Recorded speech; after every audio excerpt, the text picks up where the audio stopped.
Vous écoutez l'épisode 6 en toute liberté avec Vicky. Aujourd'hui, on parle de soft skills avec Benoît Chalifou ou de compétences humaines qui est plus juste selon lui. Bienvenue à toi, nouvel auditeur. Merci à toi qui me suis ou qui s'intéresse à mon podcast. C'est grâce à toi que je vibre sur la bonne fréquence. En toute liberté, ça nous permet d'aborder librement les questions de culture organisationnelle, de modèles de gestion axés sur la confiance et de sujets percutants tels que l'ego, le contrôle, les peurs, l'intelligence collective et bien plus encore. En toute liberté, c'est aller au fond des choses pour sortir de nos zones de confort et expérimenter de nouveaux angles pour qu'une petite transformation s'opère. Comme personne, agent de transformation ou comme gestionnaire, je veux t'aider à te propulser vers des sommets qui te transforment. Merci d'entrer dans mon monde de liberté. La semaine dernière, j'ai abordé la question des émotions avec Sylvie Huard. Et à ma grande surprise, ça a suscité pas mal de réactions. Donc, j'ai vraiment confirmé, ça m'a fait réaliser que c'est encore un grand défi qu'on vit tous, c'est-à-dire gérer ses émotions. J'avais envie de pousser la note un peu plus avec Benoît Chalifou en parlant des compétences humaines, comme il le dit. Durant la préparation de mon entrevue, j'ai fait différents constats. Notamment, je réalisais qu'en termes de soft skills, de compétences relationnelles, de compétences humaines, c'est comme si on disait la personne elle l'a ou elle l'a pas. Je trouve qu'on polarise encore beaucoup ces aspects-là, ces compétences-là, parce que pour ma part, à partir du moment où on vit des émotions, on est doté d'une intelligence émotionnelle.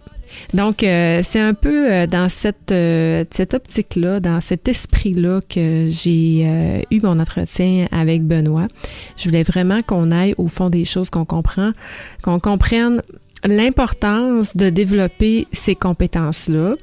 Et vous allez voir qu'avec sa vision, en tout cas moi personnellement, ça m'a amené complètement ailleurs. Je ne pensais pas aller là dans mon entrevue avec lui. Puis j'ai terminé cette entrevue-là vraiment avec un peu transformée, avec une façon nouvelle de voir les choses.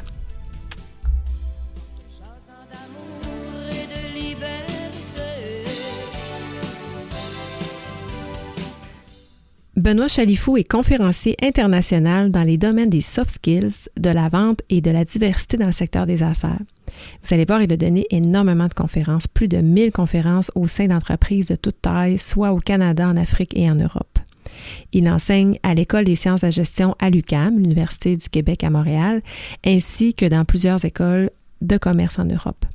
Il conseille des chefs d'entreprise, des gestionnaires et des particuliers dans leur quête d'épanouissement professionnel et personnel. Il est l'auteur du best-seller portant sur les habiletés relationnelles qui s'intitule « Être à son meilleur », vendu aujourd'hui à plus de 12 000 exemplaires, donc très populaire. L'incroyable pouvoir des habiletés relationnelles, c'est ce dont il parle dans son livre. Benoît est diplômé de l'Université Paris-Dauphine avec un Executive Master in Business et également il est titulaire d'un MBA à l'École des sciences de gestion de l'UQAM. On va avoir beaucoup de plaisir. Oui, bien merci d'abord, Benoît, d'avoir accepté l'invitation parce que je pense que ton sujet et les résultats de tes ventes de livres aussi là, confirment que les gens ont un grand intérêt pour les soft skills. Tout à fait. Plus que jamais, dans un monde des plus virtuels, les gens recherchent à être humains, à reconnecter avec l'humain, les raisons pourquoi on aime tant nos relations et à quel point on aime faire partie d'un groupe. Donc, tout à fait, tu as vraiment mis le doigt sur pourquoi c'est si populaire en ce moment. Oui, puis j'ai envie d'aller là avec toi aujourd'hui. Mais d'entrée de jeu, je me préparais pour cette entrevue-là avec toi, puis j'ai quand même, depuis plusieurs années, un intérêt pour l'intelligence émotionnelle, puis j'ai lu Daniel Goleman, Gil Hassan, j'ai lu quand même quelques livres, puis j'ai quand même déjà été au fond de ce sujet-là. Puis là, je regardais ce que tu fais, j'ai regardé quelques-uns de j'ai écouté quelques-uns de tes podcasts, tout ça. Puis là, j'ai essayé de mettre en place une chronologie de questions, puis je suis venue plus mêler qu'autre chose. Et là, je me suis dit, écoute, si moi qui a quand même, je suis pas une experte, là, mais qui a quand même une certaine connaissance du sujet, je peux être perdue dans un sujet qui est assez intangible que celui-là. Je me dis, le commun des mortels doit l'être aussi.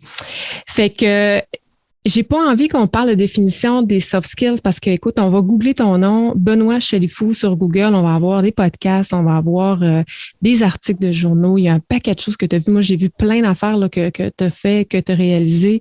Tu as été invité sur plein de tribunes. Fait que je vais référer les gens plus là. Mais ce que je veux savoir plus, c'est pourquoi, Benoît, en 2021, on parle d'intelligence émotionnelle puis de développer ses compétences, ces soft skills qu'on appelle. Pourquoi plus aujourd'hui qu'il y a 50 ans? C'est-tu parce qu'on est plus malheureux, plus heureux? On était plus heureux avant qu'on parle de ça? Ça a toujours été, mais la différence, c'est que les technologies ont accéléré des processus répétitifs. Ont éliminé des emplois classiques pour laisser place à d'autres emplois. Et en fait, de plus en plus, on se rend compte que les choses répétitives, où il y a une grande valeur humaine, si on peut l'appeler ainsi, ou ça peut être robotisé, va être remplacé. Et donc, on se rend compte que ce qui va faire notre force dans tous les métiers qui seront entrepris et dans le futur, c'est les métiers à saveur humaine, la vente. Et malgré que ça a toujours existé, dans le top 5 des emplois en pleine ascension dans les 5 prochaines années, la vente, c'est quelque chose que tout le monde... Tous les emplois qui auront un lien de près ou de loin avec l'humain, dans la manière de communication qui est vraiment propre à l'humain, dans l'empathie, et aussi des connexions plus avec soi-même également, aura certainement une popularité dans les prochaines années, c'est sûr. Puis, dis-moi, à quoi ça ressemble une personne qui n'a pas les compétences soft skills? Tu sais, on parle souvent des compétences requises. C'est quoi une compétence? Mais une personne qui n'en a pas, là, ça ressemble à quoi? Elle est comment? Premièrement, tu as des compétences techniques et des compétences humaines. J'aime mieux les appeler compétences humaines que soft skills, parce qu'en traduit soft skills, ça fait compétences molles. Pour moi, c'est les compétences essentielles. Donc, les gens qui en ont moins, c'est souvent des gens qui, en premier lieu, n'ont pas une grande connaissance de qui ils sont. Des narcissiques, quand on va dans des cas extrêmes, et des cas moins extrêmes, mais qui n'ont pas cette capacité d'avoir un vrai regard sur qui ils sont. Par exemple, ils pensent que c'est des gens qui ont cette capacité d'écoute et c'est pas vrai. Ils n'ont pas cette capacité de ressentir l'émotion de l'autre. Il y a aussi des gens qui souffrent de certaines maladies. Les Asperger, par exemple, c'est pas que, je veux dire, c'est une réalité pour eux que c'est dur d'identifier l'émotion de l'autre qui est en train de vivre. Donc, il y a toutes sortes d'éléments qui feraient qu'une personne est moins dotée d'habiletés relationnelles ou de soft skills ou d'habiletés humaines. Et je pense que l'une des clés, c'est d'être en connaissance de qui on est. Connaissance de qui on est, pour moi, c'est fondamental. Et de toujours perpétuellement reparler aux gens qui nous entourent, à savoir si est-ce que je suis encore la personne que je pense que je suis, qu'est-ce que je pourrais m'améliorer. Donc, pour moi, le point de départ, c'est la connaissance de soi. Et après, c'est d'avoir cette volonté d'être un apprenant à vie, de toujours vouloir améliorer les compétences dites humaines. Donc, une connaissance de soi, étirer notre zone de confort ou y sortir pour justement se découvrir des talents cachés, etc. D'être nourri par une soif d'apprendre perpétuelle qui nous permet d'améliorer nos différentes compétences humaines. Puis, tu dis, la connaissance de qui on est, ce serait quoi la conséquence pour ces personnes-là, que ce soit les narcissiques ou qui soit dit en passant, souvent performent, souvent... Oui, c'est des grands manipulateurs. Pour différentes autres compétences qu'ils ont développées. Mais pourquoi faut le développer? Puis quelles sont les conséquences à ne pas avoir ces compétences humaines-là? Il y a plusieurs conséquences. La première, c'est que c'est souvent des gens qui peinent à être heureux parce qu'ils n'arrivent pas à entretenir leur relation, et on sait tous que s'il y a un élément qui me permettrait de savoir si tu es heureuse ou pas, si je dois juste en choisir un, je choisirais ton réseau social. Je m'intéresserai à ton réseau social, à tes amis, tes collègues de travail, les gens qui t'entretiennent un lien. Et ces gens-là qui ont de la misère à entretenir des liens, ben, sont souvent en perte de vitesse avec leurs entourages et ils sont toujours en train de refaire des amitiés ou des relations. Et on sait que nos relations, c'est ce qui nous tient en santé physique et mentale. Ça a été prouvé encore et encore. Donc ça, c'est la première chose. Et la deuxième, c'est beaucoup de faire du mal autour de soi sans s'en rendre compte. Et c'est surtout le sans s'en rendre compte qui est vraiment dramatique, je trouve. Donc, c'est pour ces raisons-là que je trouve que c'est essentiel de constamment, perpétuellement reconnecter avec qui on est. Il y a vraiment deux manières de voir les choses. Hein. Il y a la connaissance de soi interne, c'est-à-dire de faire un travail sur soi, vraiment, mais elle n'est pas suffisante. Il faut aussi en faire un avec les gens qui nous entourent, qu'on peut avoir confiance, qui vont nous aiguiller sur les éléments qu'on peut améliorer. Par exemple, ma femme me dit toujours t'entends, mais t'écoutes pas. Elle a tout à fait raison. Et donc, il faut que je travaille là-dessus. C'est un exemple parmi tant d'autres. Mais m'aiguiller avec des gens qui m'entourent, qui m'amènent à développer et à pousser plus loin. Et des fois, on est en contact avec qui on est. Puis, pour une raison ou pour une autre, on se perd. Par exemple, la COVID, il y a beaucoup de gens qui se sont perdus. Ils ont arrêté de faire leur sport durant l'heure du dîner. Ils ont arrêté de bien manger. Et d'autres qui, au contraire, ont utilisé cette pandémie pour reconnecter avec qui ils sont. Et c'est pour ça qu'il y a tant de changements de carrière en ce moment qui s'opèrent. Sans cette pandémie, il y a beaucoup de gens qui seraient restés dans leur ancienne vie. Il faut le savoir, ça a été un privilège pour certains et vraiment une tragédie pour d'autres, selon le contexte. Effectivement, puis j'ai hâte de voir aussi les prochains mois, les prochaines années, comment le monde du travail va continuer de se transformer, puis le mouvement des employés va continuer à ça va évoluer. On le sent là, que ça va évoluer. Ça va évoluer et nos espaces de travail vont devoir se réinventer, vont devoir être réhumanisés parce que sinon, les gens vont rester à la maison. Il faut donner un autre sens à nos espaces de travail. Il faut leur donner un sens très humain. On est capable de travailler de la maison, ça a été prouvé. Bon, maintenant, on sait qu'il y aura un avant, un après COVID. Et dans l'après-COVID, le travail sera pas le même qu'avant. Quand j'entends les gens dire « j'ai tellement hâte de revenir comme avant », je dis, non, il faut que tu embarques dans le train du changement. Maintenant, chaque industrie, chaque organisation devra trouver son filon d'or qui l'amènera à trouver sa zone confortable où c'est inspirant, c'est créatif, c'est collaboratif. Ça sera certainement entre le télétravail et le travail à la maison. Écoute, à suivre sur ce sujet, j'ai envie de revenir au concept de l'intelligence émotionnelle. Je crois que c'est Daniel Goleman, parce que j'ai lu quand même quelques livres, mais il me semble que c'est Daniel Goleman qui disait, qui est un précurseur, là, justement. C'est le gourou, c'est celui qui a démocratisé. Il y a quelque chose que j'ai lu qui m'avait, qui m'a interpellée. Il disait, l'intelligence émotionnelle, c'est un héritage génétique. C'est-à-dire, tu nais avec ou tu nais pas avec.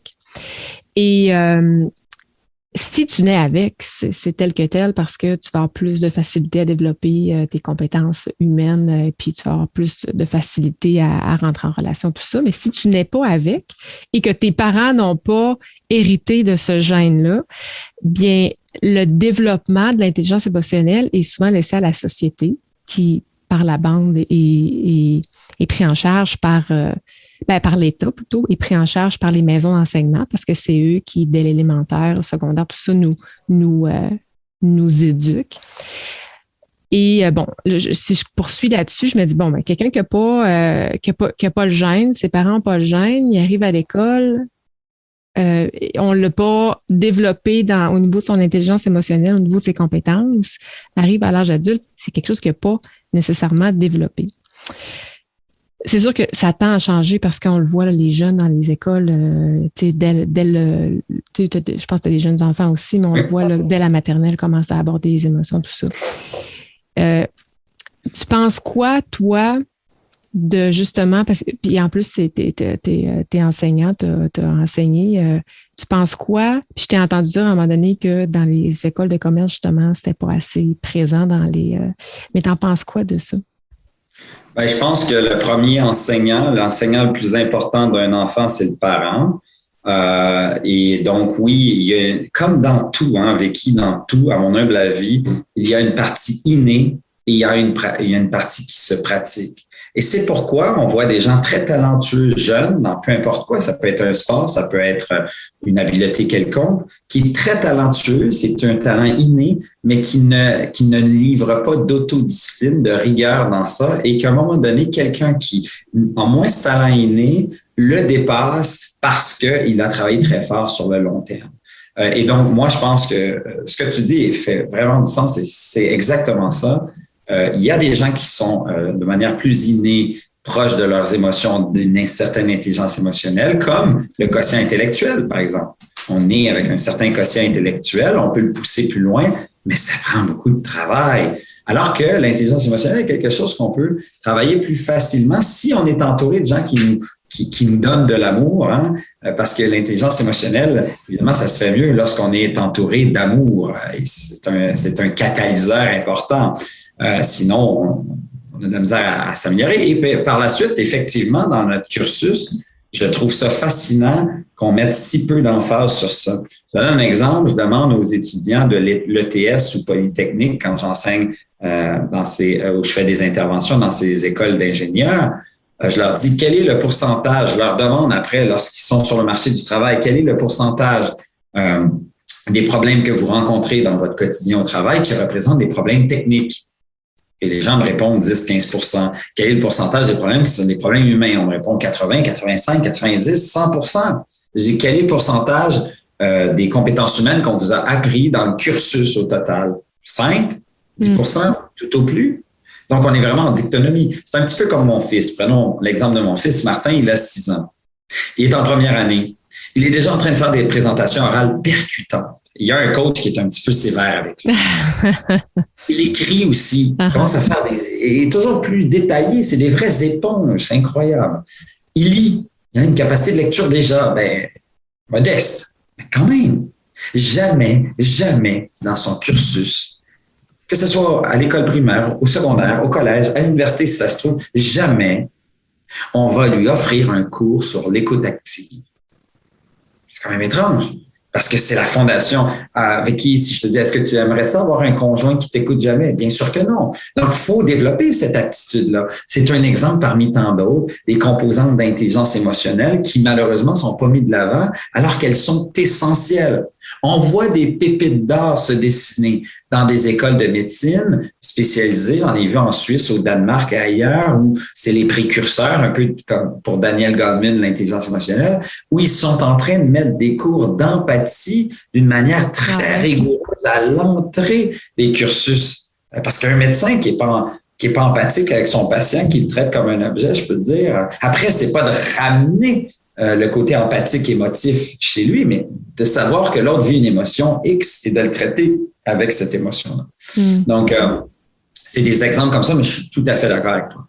Écoute, je trouve ça rassurant d'entendre ça. Je ne suis pas allée voir les cursus à l'international. Tu es mieux placé que moi pour le savoir. Par contre, j'ai regardé beaucoup parce que c'est quand même, pour moi, un cheval de bataille depuis plusieurs années sur le développement de ces compétences-là dans les maisons d'enseignement. J'ai regardé peut-être plus au niveau de l'université, des cursus universitaires, mais tu sais, quand on pense aux ingénieurs, j'ai regardé les cursus, les cours qui se donnent pour les médecins aussi. Et c'est très, très, très technique, là. Mon chien en arrière. C'est très, très technique sur des concepts. Et puis, c'est ça. Puis, j'aime beaucoup dans l'exemple. C'est vrai que l'écoute active, c'est une compétence essentielle dans le day-to-day. Puis on n'apprend pas ça. Puis, non, jamais. Il y a des cours qui existent, mais personne ne les met en... Moi, j'ai dû beaucoup... Tu sais, je suis un extraverti, là. Donc, effectivement, j'aime beaucoup parler. Donc, il a fallu, au fil du temps, que j'améliore cette capacité-là. Donc, présentement, je me croise les jambes. J'ai les mains une sur l'autre. C'est une manière de me donner une posture qui dit, Chalifou, tu es en mode écoute, d'absorption. En général, j'ai un crayon, un papier. J'en ai pas, mais habituellement, c'est ça que je fais. Je me suis développé des trucs. Donc, il faut vraiment faire attention à ces éléments-là. Donc, il faut absolument... Je pense qu'en ce moment, le travail est plus aux parents de les sensibiliser là-dessus. Malheureusement, il n'y a pas... malheureusement, c'est une de nos responsabilités. Mais à l'école, sais, on a notre Zig Ziglar, un gourou américain, disait, c'est notre attitude qui détermine notre altitude.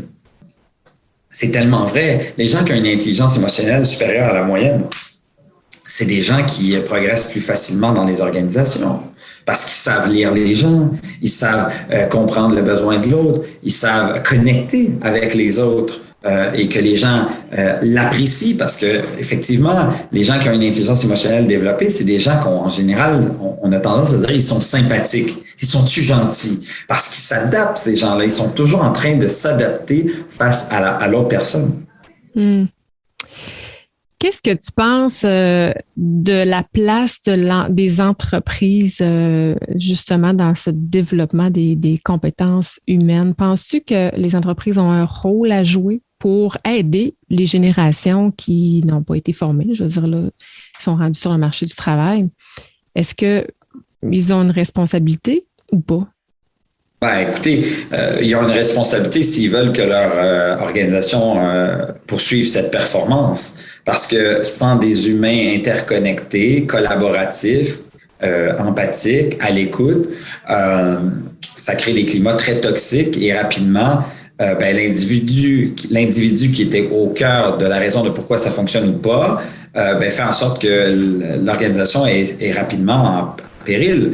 Je prends l'exemple, pendant la pandémie, j'ai vu des organisations qui étaient déjà tissées serrées avant, c'est-à-dire qu'ils avaient une culture vulnérable. Chacun acceptait d'être vulnérable envers l'autre, un lien de confiance très solide, tissé serré, et malgré les intempéries de la crise, ils ont décelé des opportunités, ils ont fait un virage 360 en équipe, alors que d'autres, peu tissés serrés, ont eu du mal à s'en sortir. Il y en a même qui sont sur le bord de la faillite. Les liens entre les collaborateurs sont de moins en moins présents. C'est les genres d'organisation où tout le monde dit « Non, moi, je reste en télétravail. Hein. » Puis il n'y a pas un désir même d'aller revoir ses collègues. Et donc, ils ont une responsabilité s'ils veulent demeurer pertinents dans leur industrie. Parce qu'ils le savent plus que jamais, c'est cette capacité à connecter avec les gens, avoir la bonne attitude, à être empathique, à être collaborateur, qui fait en sorte que nos entreprises créent, se réinventent et demeurent pertinentes. Et ça, c'est vraiment un fait. Moi, j'accompagne des entreprises qui embauchent des exécutifs. Et moi, je rentre en ligne de compte lorsque c'est le moment de presque les embaucher. Il y a eu le test psychométrique, il y a eu une entrevue, etc. Okay. Tout ce que je teste, c'est sa manière d'être lorsqu'il ne se sent pas observé, par exemple. On va au restaurant et puis je vais aller aux toilettes puis je vais demander au serveur comment. Je veux savoir comment il se comporte quand il ne se sent pas observé. Parce que c'est un élément que les narcissiques, par exemple, peuvent manipuler. Ils peuvent manipuler les tests psychométriques, ils peuvent manipuler les gens pour arriver à leur fin. Ils sont très bons pour ça. Mais quand on ne se sent pas observé, c'est là où on peut retrouver des angles morts. Pourquoi je parle de ça?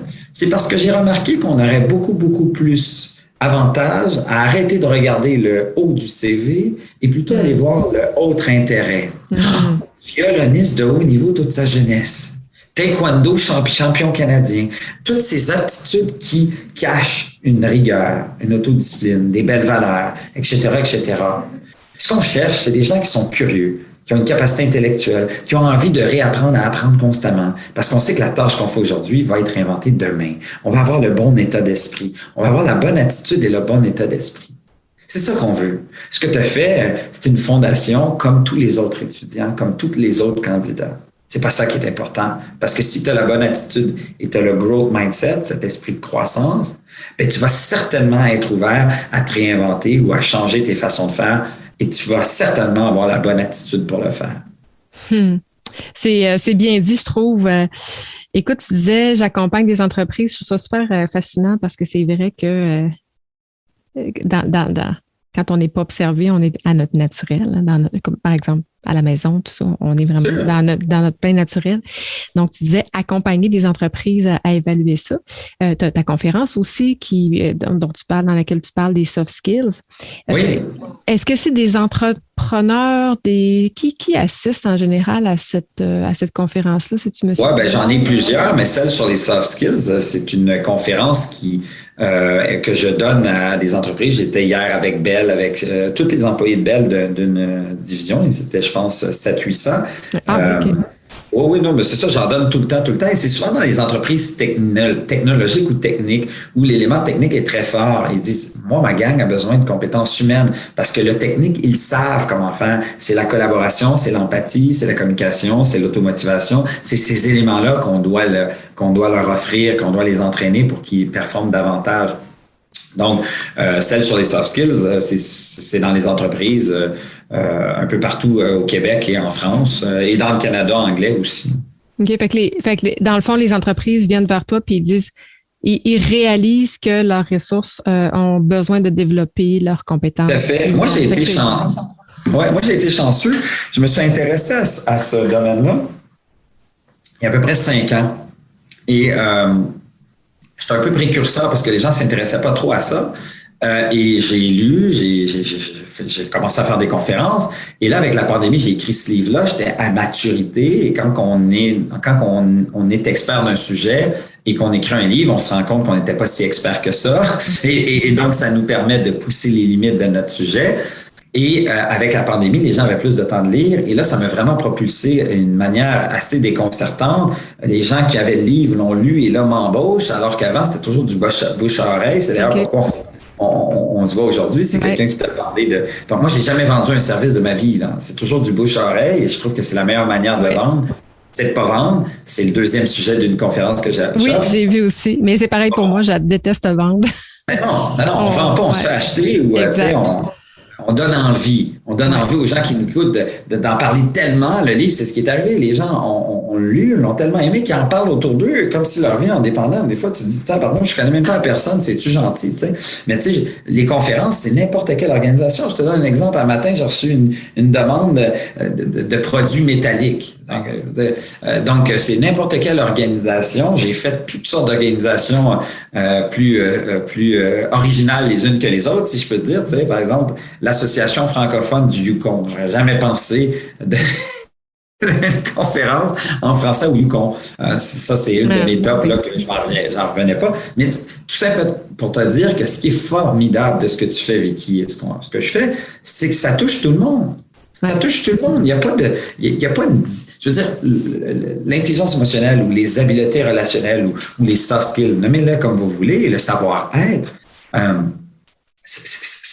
tout le monde en a besoin.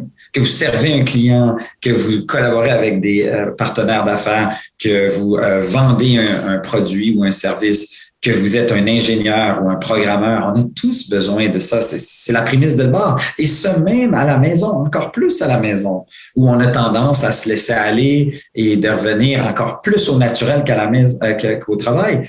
Donc, ces habiletés relationnelles, Vicky, je recevais pendant des mois, lorsque les gens lisaient le livre, on me posait toujours la même question. On me disait, Benoît, as-tu un conseil pour justement les vies amoureuses en couple? Comment on fait? Là, je dis, je suis pas un psychologue, moi. Là, je dis, mais comme je recevais toujours la question, je me suis mis à réfléchir et je me suis mis à voir les gens autour de moi qui avaient du succès en couple, c'est-à-dire qui perduraient dans le temps et qu'on avait vraiment l'impression que c'était un couple comme s'ils venaient de se découvrir alors que ça fait 40, 50 ans.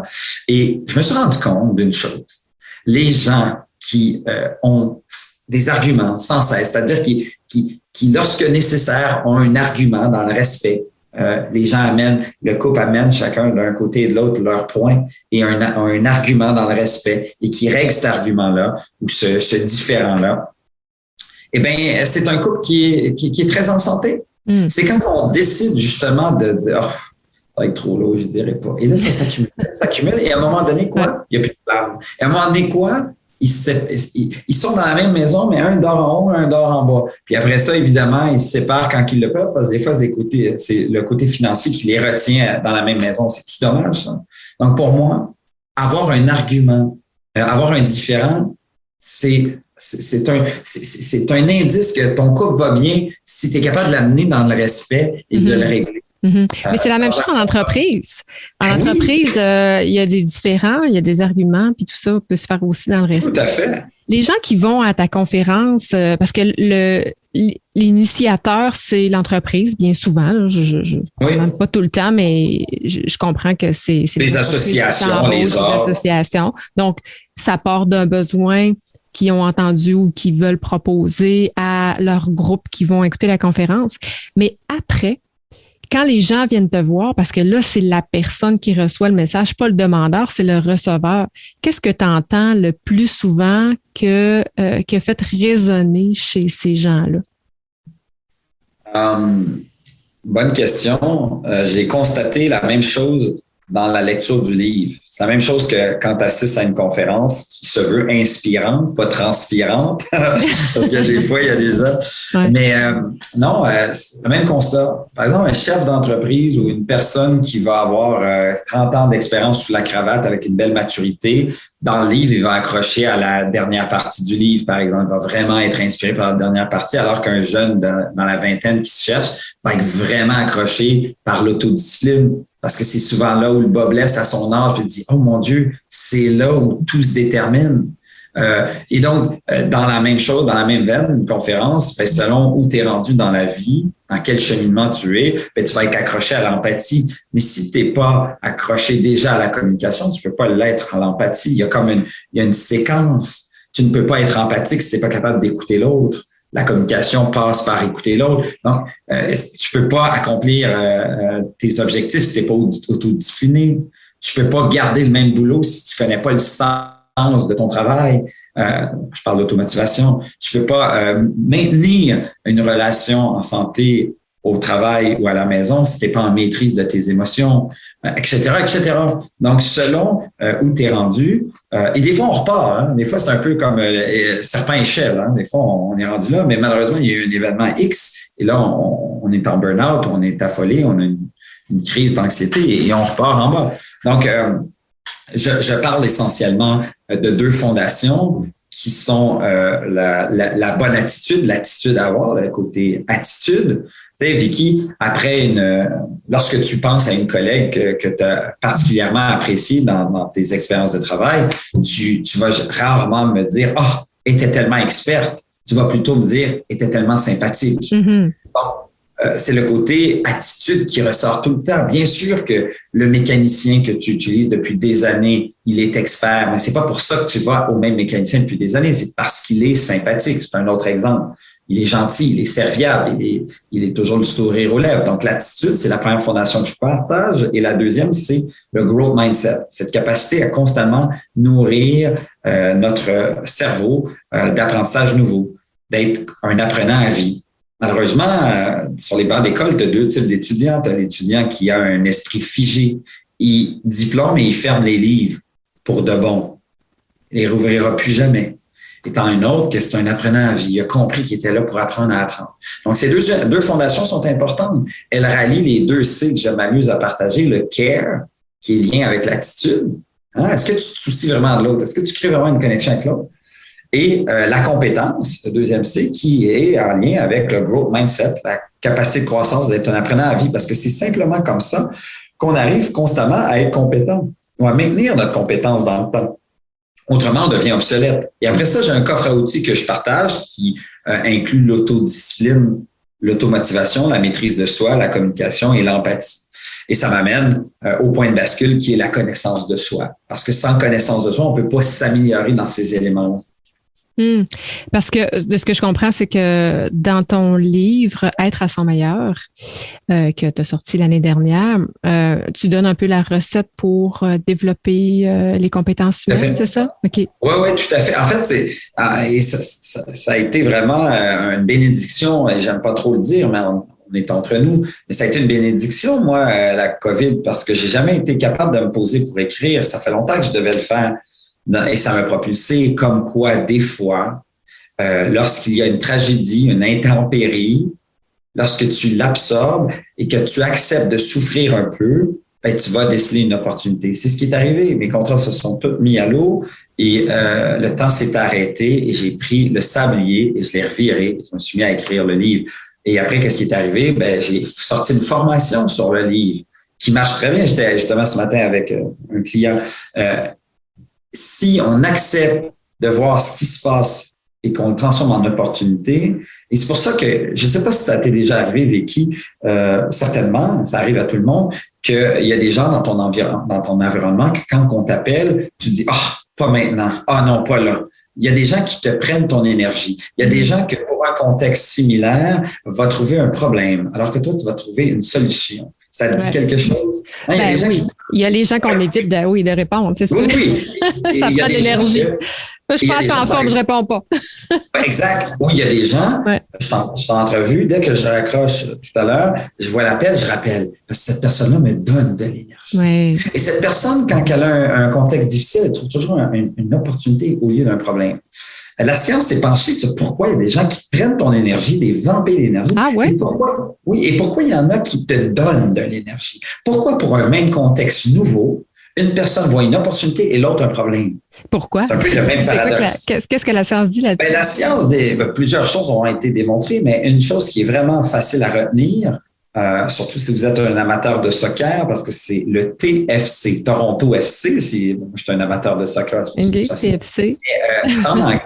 En anglais, ce qu'elle a démontré, c'est une chercheuse très connue, c'est que le T définit tout le reste. Le T définit le F et le C. Tout commence avec le T face à un nouveau contexte. Un nouveau contexte, je te donne un exemple, Vicky. Je prenais l'avion avant la pandémie, très souvent. J'allais souvent en France.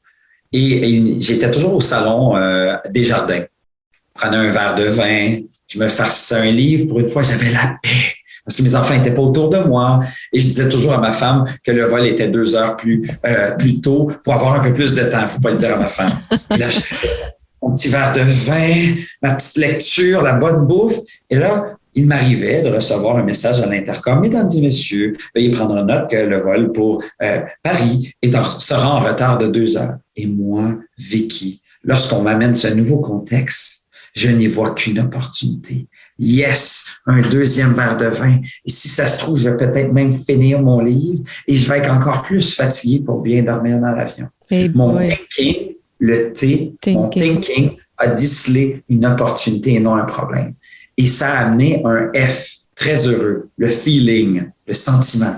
Mon sentiment était joyeux, un 2e verre et qui sait, j'aurai peut-être même le temps de finir le livre et de bien dormir dans l'avion parce que je vais être encore plus fatigué. Et le C, c'est le choix que je fais de continuer ma lecture. Pendant ce temps, ma chère Vicky, j'ai des amis français, notamment, pas amis, mais des gens qui sont dans le salon, français, québécois, souvent des Français, qui sont un peu, des fois, ils aiment bien critiquer, chialer. Pas tous quand même. Mais pendant ce temps-là, c'est étrange. La même situation. Mais c'est pas possible d'apprendre. Et là, ça se met. Je dis, mais vous avez du bon vin, de la bonne. Ils ont oublié. Ils sont tellement vénères, sont tellement frustrés, des sentiments vraiment en colère. Et qu'est-ce qu'ils font comme choix? Eh bien, ils en font pas. Ils font rien. J'adore ton histoire, puis soit dit en passant, tu dois être à peu près le seul que j'ai connu ou rencontré qui voyait une opportunité à un retard de vol d'avion. T'as aucune idée parce que je suis toujours en retard dans tous mes affaires, les courriels, les ci, les ça. J'en ai tellement que des fois, c'est ça. Yes! Encore plus de temps pour travailler. Donc, c'est pas... c'est comme dans le trafic. Il y a beaucoup de gens qui sont dans le trafic puis qui sont vénères. Moi, je vois ça comme une opportunité pour appeler des gens que ça fait longtemps que je n'ai pas appelé. Je vois ça comme une opportunité d'apprendre quelque chose de nouveau avec un podcast. Je vois ça comme une opportunité d'être seul avec moi-même. Tu sais, moi, j'ai 2 jeunes enfants. C'est un état d'esprit. Et la vraie question qu'il faut se poser, c'est quand vous appelez, est-ce que vous êtes quelqu'un, des fois, qui prenne l'énergie de l'autre personne ou vous êtes toujours un diffuseur d'énergie? Quand vous avez un nouveau contexte, est-ce que vous voyez le verre à moitié plein ou à moitié vide? Tout part du thinking. C'est extraordinaire comment elle l'a bien élaboré, comment elle a fait ses recherches là-dessus. Le nom de cet auteur? Son nom est trop compliqué à prononcer. Je vais t'envoyer les infos, tu pourras le mettre. Je pourrais les mettre dans les notes. Okay. C'est très intéressant. Écoute, en tout cas, moi, il y a une chose que je vais retenir aujourd'hui, c'est celle-là, le TFC. Merci, je le prends, puis je vais essayer de m'en rappeler pour justement tourner une opportunité comme ça, un événement en opportunité. Je voudrais revenir parce que tu as dit quelque chose qui m'a interpellée, puis dans ton livre sur justement là où tu nous amènes. Comment tu fais? Parce que, tu sais, un livre ou une formation t'apprend des connaissances, puis la compétence va s'acquérir quand tu vas le transférer en action, quand tu vas le mettre en action. Tu peux pas avoir des compétences quand tu sors de l'université ou si tu l'as pas pratiqué. Comment tu amènes les gens, justement, à transformer ça vers une compétence qui est une compétence molle, là, qui est une compétence qui est pas... Mesurable. Mesurable, oui, merci, qui n'est pas mesurable. Qu'est-ce que tu fais faire? Puis en même temps, ben, je veux en même temps conseiller les gens qui voudraient transformer, développer une nouvelle compétence humaine. Comment tu les amènes à le faire? Écoute, moi, j'aime beaucoup la théorie des gains marginaux, la théorie des petits pas. C'est une science, hein, après tout. Ça montre qu'un petit peu à tous les jours est beaucoup plus puissant que beaucoup à une certaine période. C'est la différence entre quelqu'un qui s'abonne au gym le 1er janvier, qui le fait intensément jusqu'au 30 janvier, et qu'au mois de février, on le cherche partout, il n'est plus là. Alors que la personne qui le fait tout doucement, avec bienveillance, avec amour pour soi, qui le fait pendant 10 minutes chaque jour, ou même 5 minutes chaque jour, et qui l'a transformé en une habitude, en un rituel, et même en un caractère, et que ça devient une philosophie de vie, une manière de vivre. C'est pour ça que pour moi, le premier outil de l'autodiscipline est le plus fondamental, parce que c'est ce qui te permet de transformer un geste en une habitude, en un caractère. C'est ça qui est le plus important. Si je te demande, Vicky, si tu connais quelqu'un dans ton entourage qui se lève à 5 heures du matin à tous les matins, est-ce que tu es capable de penser à quelqu'un? J'en connais une, mais c'est pas moi, je te garantis. C'est correct. Je déteste d'ailleurs. Peut-être toi. Non, mais je déteste les livres de développement personnel qui disent levez-vous à 5 heures, possédez votre vie. Pour moi, c'est de la foutaise. C'est pas ça. Par contre, quelqu'un qui se lève à 5 heures du matin tous les jours, ou ce que je veux exprimer mon point ici, c'est que cette personne, je suis prêt à parier, ton ami, n'a pas besoin de cadran.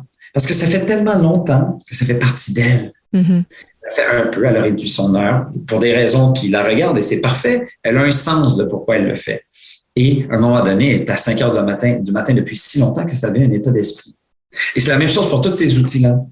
C'est quelque chose qu'on met en pratique et à un moment donné, on l'a tellement fait constamment que ça devient une partie de soi et qu'on se développe toujours.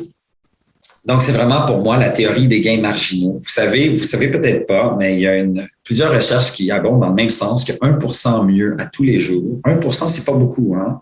1% mieux, c'est si vous faites 100 secondes d'exercice, le lendemain, je vous demande d'en faire 101 secondes. Donc, c'est pas beaucoup. Et donc, 1% mieux chaque jour de ce que vous entreprenez, eh bien, après une année, vous avez fait des gains exponentiels de 37%. C'est monstrueux. Mm-hmm. Donc, si vous voulez avoir une capacité plus fine d'apprendre ou si vous voulez être plus empathique, faites un petit geste micro qui amène à justement saisir l'émotion de l'autre et à se rapprocher de l'autre, mais pas trop, et modestement, et une chose à la fois. Si je mets une planche de bois et je mets plein de clous sur cette planche, Vicky, la meilleure manière de fesser sur chacun des clous en le moins de coups, c'est en fessant sur un clou à la fois. Mm-hmm. Et donc, c'est un peu l'idée de la théorie des gains marginaux, une étape à la fois, cheminer dans ce processus-là, une étape à la fois. Puis à un moment donné, ça devient un état d'esprit, une manière d'être. Mm. Écoute, tu as parlé d'écoute tout à l'heure, puis que c'est une compétence qu'on devrait enseigner. Puis ça me fait sourire parce que tu nous as parlé tout à l'heure aussi, qu'est-ce que tu fais pour toi parce que tu admets avoir difficulté à être en mode écoute. Ben, personnellement, moi aussi. Puis moi, à chaque année, je me donne une résolution, mais pas une résolution de gym ou ça, mais une résolution que je martèle, que j'en viens obsédée puis que j'essaie de développer. Puis il y a 2 ans, je m'étais donné la résolution de plus écouter. Et je te dirais que l'année passée, j'étais pas satisfaite de mon évolution et je me suis redonné la même résolution. Puis c'est un cheval de bataille pour moi d'avoir à développer puis que ça soit naturel parce que c'est pas naturel.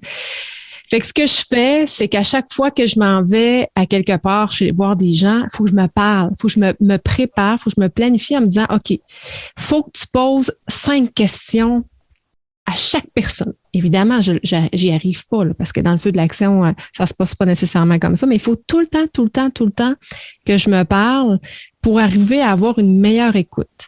Je te dirais 37%, je suis vraiment pas encore rendue là. Je pense que j'ai peut-être en 2 ans amélioré de 5 à 10%. Je peux être dure avec moi, mais c'est un, je pense que c'est un effort, mais c'est quand même un effort constant de développer cette compétence-là.